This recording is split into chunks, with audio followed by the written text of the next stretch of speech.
ពេលនេះដែរអូនtôiសូមលើកយកនៅរឿងរ៉ាវទាក់ទិនទៅនឹងបិណ្ឌបាតអាំងប៉ាវមែនពិតតែបេសកភាពជូនកាដូធំគឺចំណាយលុយឲ្យក្រុមរួមនាងទាំងអស់ដើរលេងនៅថៃមកអស់ដៃតែម្ដងទោះបីជាអ្នកនាងបេសកភាពមិនបានឲ្យអាំងប៉ាវទៅកាន់ក្រុមជាច្រើនអ្នកទៅកាន់ក្រុមរួមរបស់គាត់ណាជាច្រើនអ្នកនឹងក្មួយរបស់នាងក៏ដោយតែនាងមិនភ្លេចដល់នៅកាដូដ៏ធំមួយទៅកាន់ពួកគេនោះដែរដែលក្នុងនោះគឺជាការនាំដើរលេងទៅកាន់ប្រទេសថៃដែល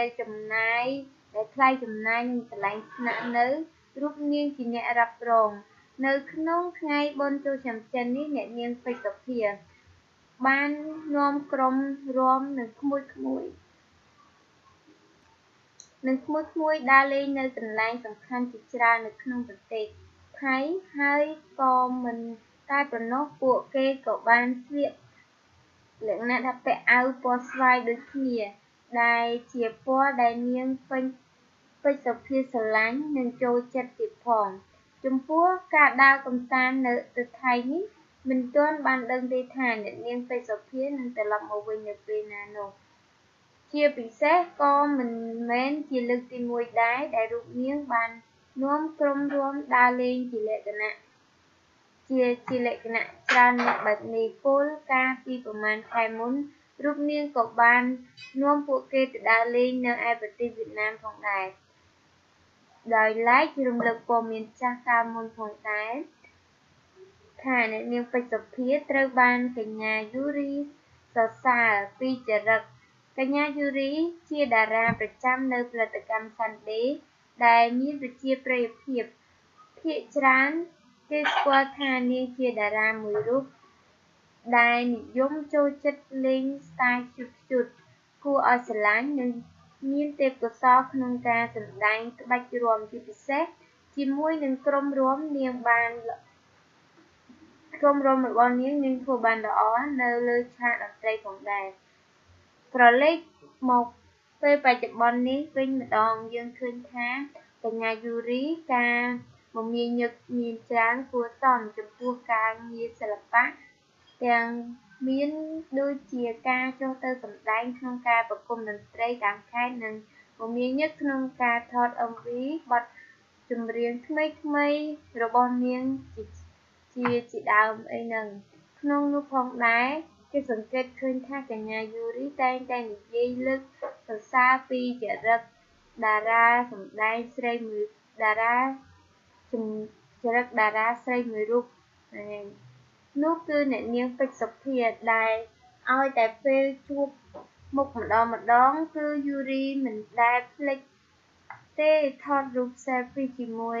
គ្នាឡើងលើពីនេះកញ្ញាថែមទាំងបង្ហោះនៅលើគណនី Facebook របស់នាងបង្ហាញពីអត្ថន័យគោរពនិងកោតសរសើរចំពោះអត្តចរិតរបស់ពេជ្រសុភាថែមទៀតផងយូរីបានបង្ហោះពីរូបភាពជាច្រើនសន្លឹកជាមួយនឹងពេជ្រសុភាដោយនាងបានសរសេរថា Good morning អរុណសួស្តីចាយូរីនិងបងសំណព្វចិត្តគាត់រស់រាយគួរឲ្យគោរពស្រឡាញ់ណាស់តើប្រិយមិត្តយល់យ៉ាងណាដែរប្រិយមិត្តយល់ថាក៏ល្អដែរពេលនេះដែរអូនtôiក៏សូមបង្វែរអារម្មណ៍ប្រិយមិត្តមកតាមដាននៅព័ត៌មាន Sweet ជាមួយតកតងទៅនឹងពេជ្រសុភាដូចគ្នាដែរមួយរយៈពេលចុងក្រោយនេះក្រោយពីបើកចំហជាសាធារណៈរឿងតកតងទៅនឹងស្នេហាជាមួយគ្នាតារាចម្រៀងស្រីកំពុងពេញនិយមអ្នកនាងពេជ្រសុភានិងតារាសម្ដែងវ័យក្មេងលោកឈឹមសក្តាត្រូវបានទស្សនិកជននិងអ្នកគាំទ្រកត់សម្គាល់ឃើញថាគឺជាគូស្នេហ៍មួយគូដែលពោរពេញទៅដោយភាពផ្អែមល្ហែមចាក់ទឹកមិនលិចទន្ទឹមជាមួយនឹងពាក្យជូនពរជាហូរហែពីមិត្តអ្នកគាំទ្រនៅក្នុងបណ្ដាញសង្គម Facebook និងអ្នកនៅក្នុង Instagram ផងនោះពីមួយថ្ងៃទៅមួយថ្ងៃក្តីស្នេហារបស់តារាទាំងពីរដួងនេះកាន់តែ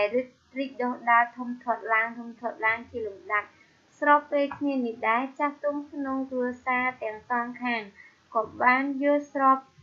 រួមជាឯកច្ឆន្ទសម្រេចផងដែរថា សម្រាប់ទៅលើទំនាក់ទំនងស្នេហារបស់ពួកគេទាំងពីរនាក់ចំណែកឯកាលពីម្សិលមិញនេះដែលត្រូវជាថ្ងៃកំណើតរបស់លោកឈឹមសក្តាក៏មានពិធីជប់លៀងញ៉ាំអាហារពេលល្ងាចនិងច្រៀងលេងជាមួយគ្នាយ៉ាងសប្បាយរីករាយហើយរូបភាពមួយសន្លឹកយ៉ាង sweet ក៏បានលេចឡើងមុនពេលបែកគ្នាទៅផ្ទះរៀងៗខ្លួនដោយក្នុង Facebook របស់អ្នកនាងពេជ្រសុភាបានផុស caption ថា Last picture for tonight Happy birthday to you my love ឯសក្តាវិញឯណូក៏មិនភ្លេចទៅឆ្លើយឆ្លងចង់និយាយថាក៏មិនភ្លេចឆ្លើយឆ្លងសាររបស់ហានីគាត់ដែរ To thank for today good night my love មួយប៉ុស្តិ៍របស់ពួកគេធ្វើឲ្យអ្នកគាំទ្រជូនពរមួយប៉ុស្តិ៍របស់ពួកគេធ្វើឲ្យអ្នកគាំទ្រជូនពរស្រឡាញ់គ្នាឲ្យបានយូរលង់អង្វែង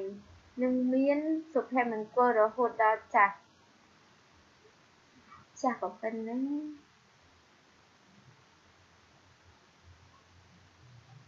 ហើយឡើងតំគ្នាហើយឡើងខ្ជូតទាំងសងខាងនេះហើយឡើងសង្ហារឿងដែលតេតិនទៅនឹងលោកឈឹមសក្តាអ្នកនាងពេជ្រសុភាពេលនេះដែរអូនទៅក៏សូមបញ្ចប់ព័ត៌មានរបស់ពួកគាត់តែត្រឹមប៉ុណ្ណឹងសិនអូនទៅសូមអរគុណសូមប្រិយមិត្តជា like និង subscribe នៅ channel របស់អូនទៅផងដើម្បីទទួលបាននៅព័ត៌មានថ្មីបន្ថែមទៀតសូមអរគុណសូមជម្រាបលា